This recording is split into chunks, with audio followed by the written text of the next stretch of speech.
오늘도 하나님의 은혜가 저와 여러분에게 함께하기를 기원합니다.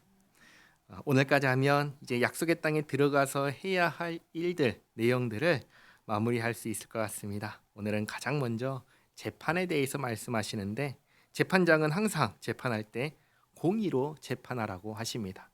의인은 선하다, 의롭다 하고, 악인은 악하다라고 공의에 따라서 판단하라고 하십니다.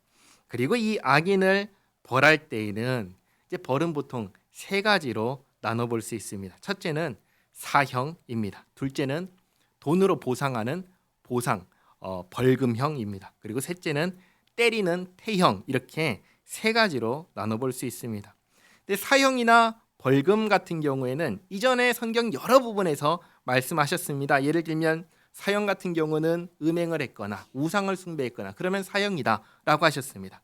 벌금 같은 경우는 다른 사람에게 어떤 손해를 입혔거나 어떤 기물을 파손했거나 했을 때 벌금으로 이것을 보상하라 말씀하셨습니다. 그러나 때리는 태형에 대해서는 거의 말씀이 없으셨고, 오늘 여기에서 가르쳐 주십니다. 때릴 때에는 어떻게 하는 것이냐? 40대 이상은 때리지 말라, 이렇게 제안을 두십니다.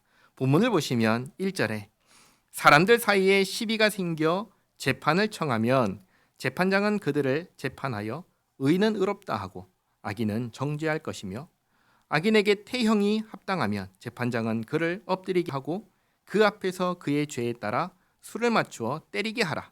40까지는 때리려니와 그것을 넘기지는 못할지니 만일 그것을 넘겨 매를 지나치게 때리면 내가 내 형제를 경히 여기는 것이 될까 하노라. 그래서 유대인들이 때리다가 혹시 40을 넘길까 봐 어떻게 때렸냐면 39대까지만 때렸습니다.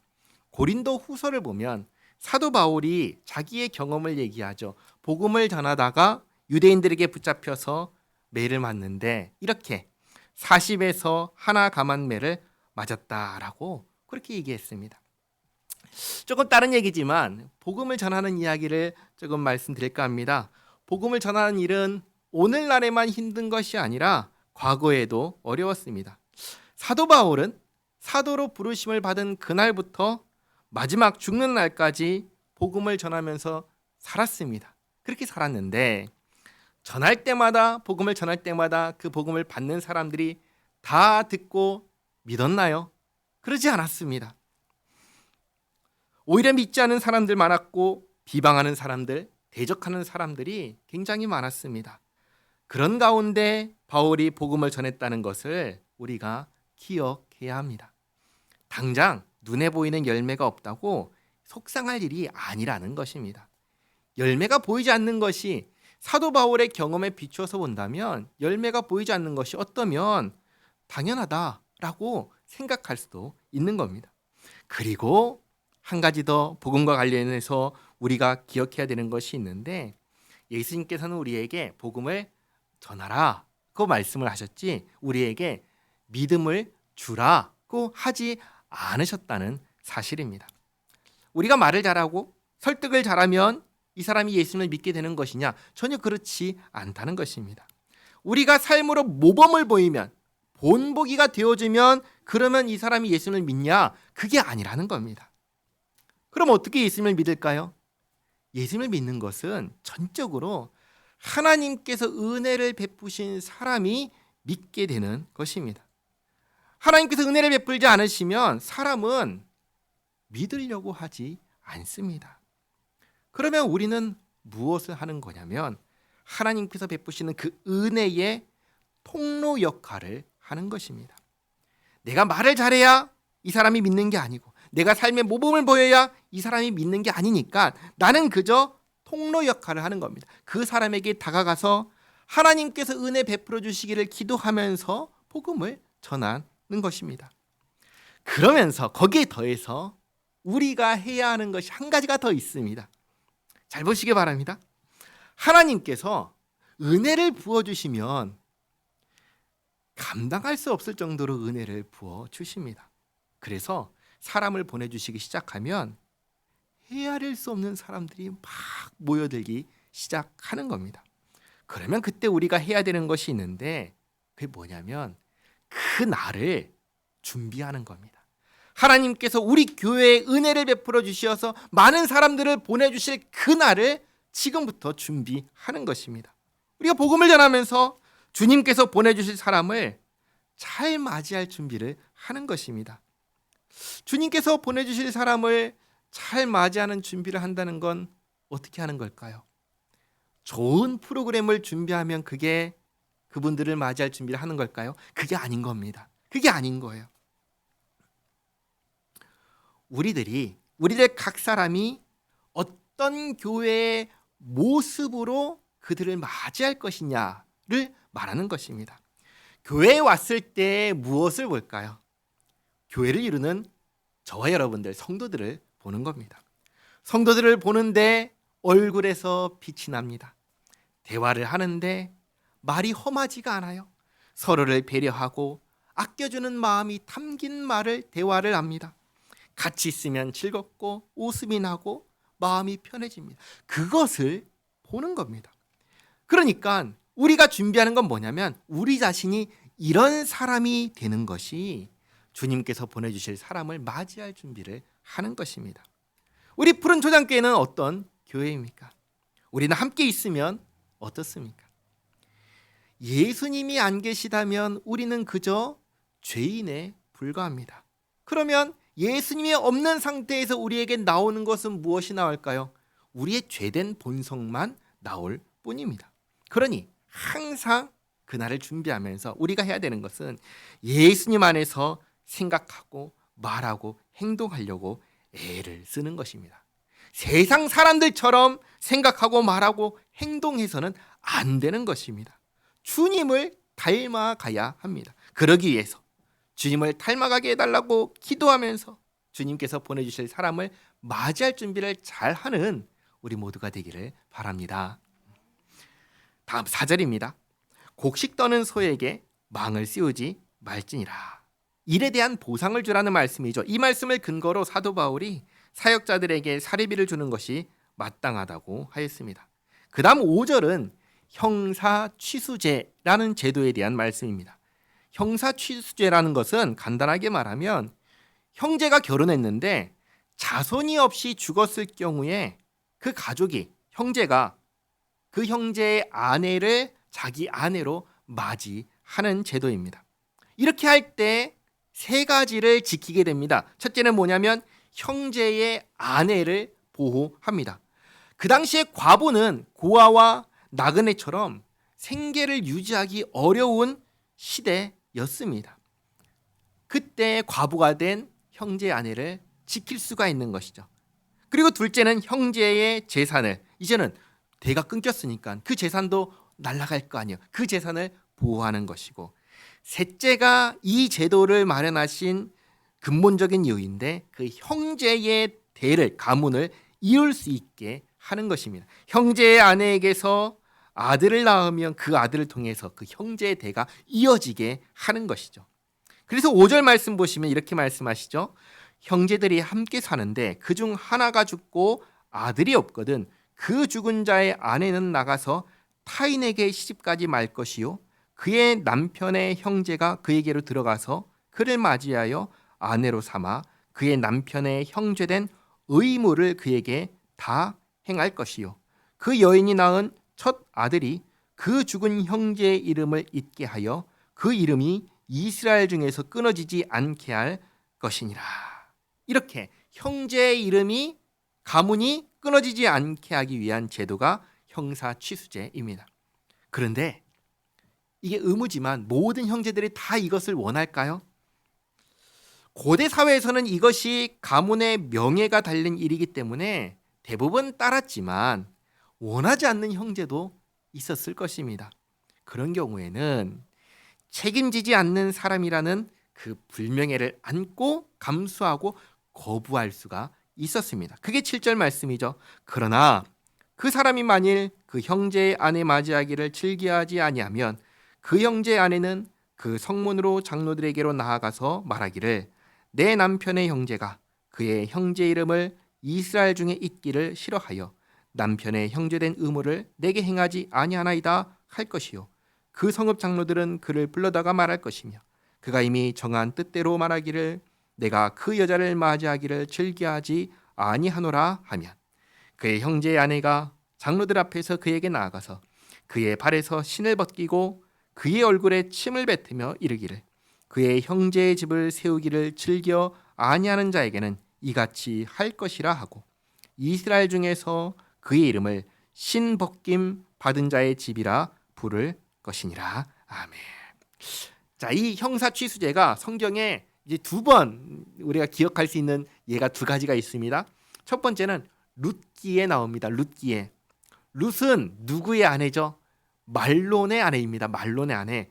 말론의 아내인데 말론이 자녀를 낳지 못하고 죽습니다. 이로써 그 집안의 대가 완전히 끊기게 되었습니다. 그때 이 형사 취수제라는 이 제도를 통해서 말론의 아내였던 룻이 보아스와 결혼해서 가문의 대를 잇게 합니다. 그리고 두 번째 예는 사두개인이 예수님께 부활에 대하여 질문할 때 이 제도를 배경으로 질문을 했습니다. 일곱 형제와 결혼한 여자가 부활할 때 누구의 아내가 됩니까? 라는 질문이었습니다. 예수님께서 이 질문에 뭐라고 대답하셨죠? 부활 때에는 시집가거나 장가가는 일이 없다라고 하셨습니다. 그리고 사도 바울도 이에 대해서 이렇게 얘기를 했는데요. 사도 바울은 부부의 언약이 죽음으로 끝난다라고 하였습니다. 그래서 상대방이 죽었을 때 죽음 이후에 하는 재혼은 음행이 아니다라는 말씀을 로마서 보면은 거기에 나옵니다. 이렇게 보면은 신약 시대, 구약 시대부터 신약 시대까지 모든 성경 시대를 관통하는 말씀이 이 모세오경, 창세기부터 신명기까지의 말씀이라는 것을 우리가 다시 한번 확인할 수가 있는 것이죠. 자, 그다음 11절 말씀 또 보실까요? 11절 말씀 보시면 두 사람이 서로 싸울 때 한 사람의 아내가 그 치는 자의 손에서 그의 남편을 구하려 하여 가까이 가서 손을 벌려 그 사람의 음낭을 잡거든 너는 그 여인의 손을 찍어버릴 것이고 내 눈이 그를 불쌍히 여기지 말지니라. 무슨 말씀이냐면 어떠한 이유에서도 다른 사람의 은밀한 부분을 만져서는 안 된다라는 말씀입니다. 성경은 이 성에 대해서는 아주 분명하고 엄격하게 금지하셨습니다. 그 다음은 무게를 재는 거에 대한 말씀인데요. 오늘날에는 기계가 정확하게 무게를 재는데 과거에는 그럴 수가 없으니까 돌 같은 걸로 무게를 쟀습니다. 이때 속이지 말라고 하십니다. 더 무겁게 속여서 비싸게 팔거나 가볍게 속여서 싸게 팔거나 하지 말라는 것입니다. 이렇게 속이는 자를 주께서는 악하다, 가증하다라고 하십니다. 13절입니다. 너는 내 주머니에 두 종류의 저울추 곧 큰 것과 작은 것을 넣지 말 것이며 내 집에 두 종류의 돼 곧 큰 것과 작은 것을 두지 말 것이요 오직 온전하고 공정한 저울추를 두며 온전하고 공정한 되를 둘 것이라. 그리하면 내 하나님 여호와께서 내게 주시는 땅에서 내 날이 길리라. 이런 일들을 행하는 모든 자, 악을 행하는 모든 자는 내 하나님 여호와께 가증하니라. 하나님께서 심판하시죠. 하나님의 심판은 언제 있죠? 하나님의 심판은 육체적인 죽음이 있은 후에 있습니다. 죽음 이후에 주님께서 심판하십니다. 지금 이 땅에서 일어나는 일은 심판이 아니라 징계입니다. 징계. 그리고 이 징계는 누구에게 있냐면 택함받은 사람들에게 있습니다. 택함받지 못한 사람들은 내버려 두십니다. 그리고 마지막 날에 최후 심판을 하십니다. 그러나 택함받은 자들은 생명으로 돌아오도록 주님께서 계속해서 개입하십니다. 그리고 생명으로 돌아왔는데도 불구하고 잘못된 길로 걸어가면은 바른 길로 가도록 징계하십니다. 최후 심판은 육체적 죽음 이후에 있습니다. 그때에 오늘 말씀하신 것처럼 이런 가증한 모든 일을 행한 것에 대한 판단을 그때 하나님께서 하실 것입니다.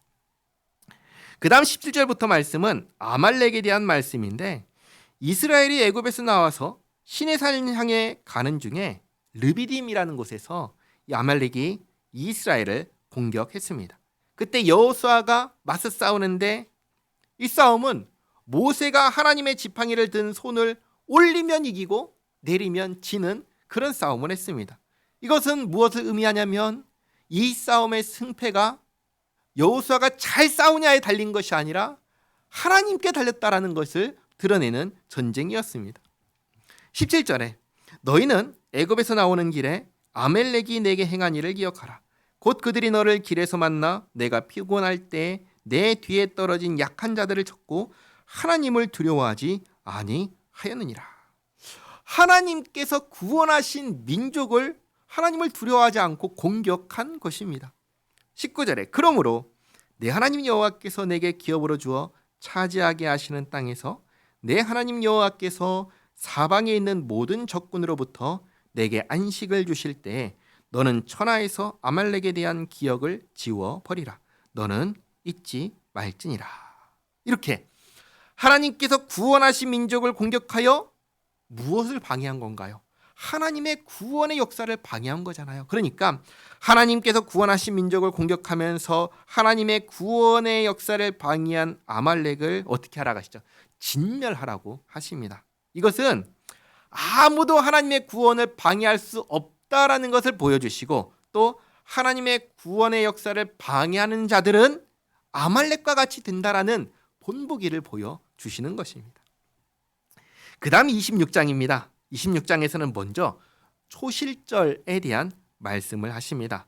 초실절에 대한 말씀은 여러 군데 출애굽기, 레위기, 민수기에서 여러 번 말씀하셨는데 이 초실절은 뭐냐면 처음 수확한 열매를 하나님께 드리는 절기입니다.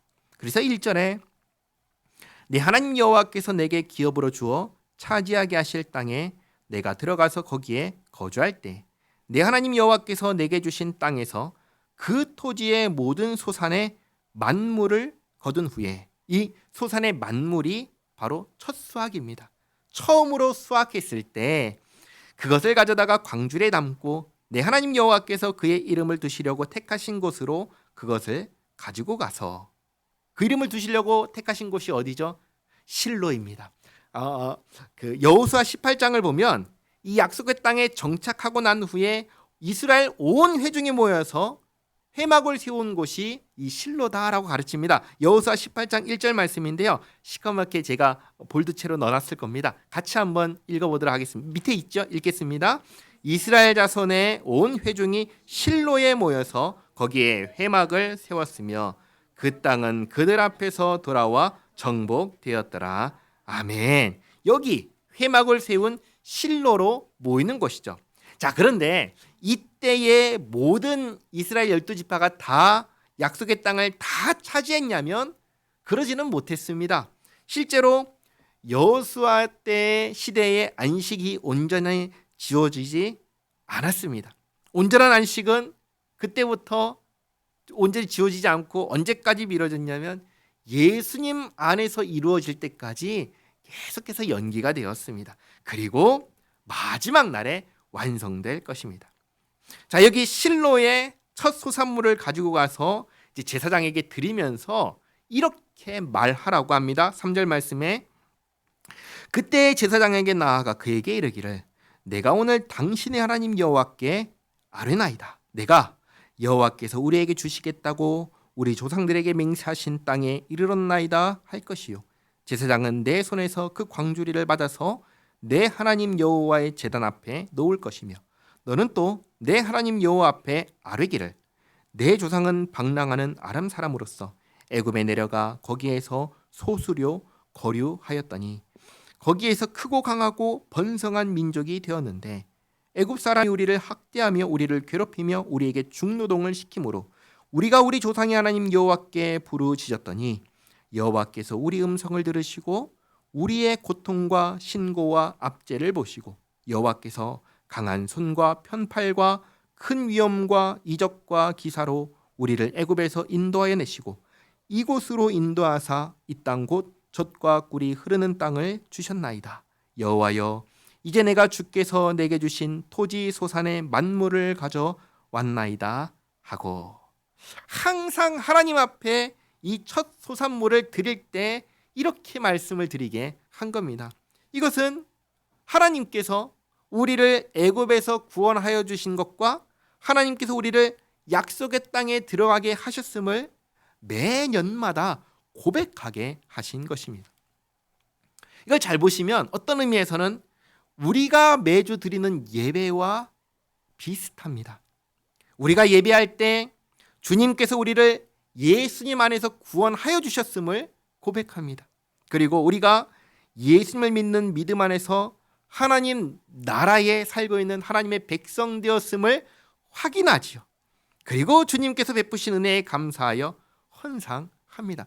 매주 예배 때마다 우리에게 일어나고 있는 일입니다. 이 초실절의 모습과 우리의 예배는 많은 부분에서 비슷하다라는 것을 볼 수 있습니다.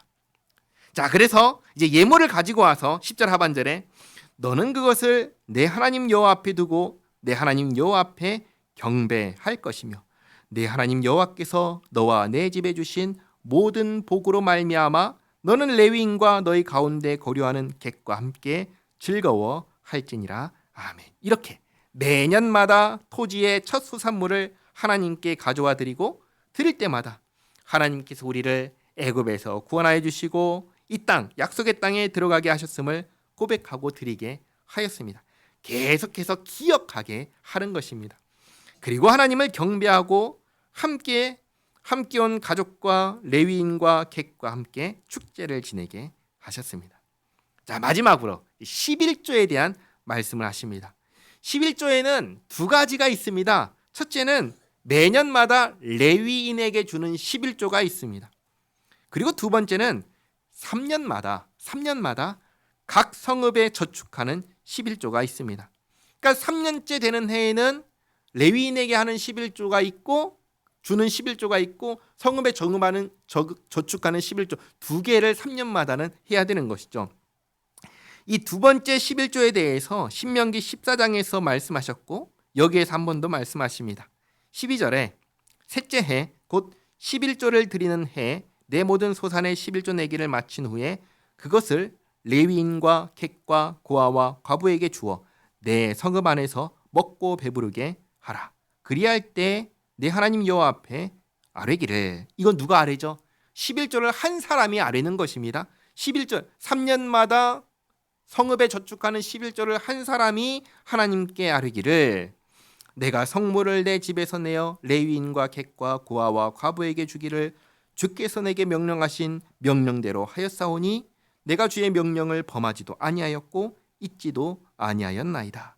내가 애곡하는 날에 이 성물을 먹지 아니하였고 부정한 몸으로 이를 떼어두지 아니하였고 죽은 자를 위하여 이를 쓰지 아니하였고 내 하나님 여호와의 말씀을 청종하여 주께서 내게 명령하신 대로 다 행하였사오니 원하건대 주의 거룩한 처소 하늘에서 보시고 주의 백성 이스라엘에게 복을 주시며 우리 조상들에게 맹세하여 우리에게 주신 젖과 꿀이 흐르는 땅에 복을 내리소서 할지니라.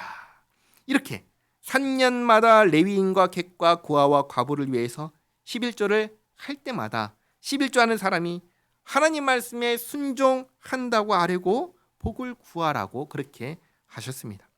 정리하면 구약 시대에는 11조가 매년 하는 11조가 있고 거기에 더해서 3년마다 추가로 하는 11조가 있었습니다. 이제 약속의 땅에 들어가면 여러 가지를 해야 되는데 마지막으로 한 번 더 당부하는 것이 26장에서 두 가지인 것이죠. 첫 번째는 초실절을 지켜라.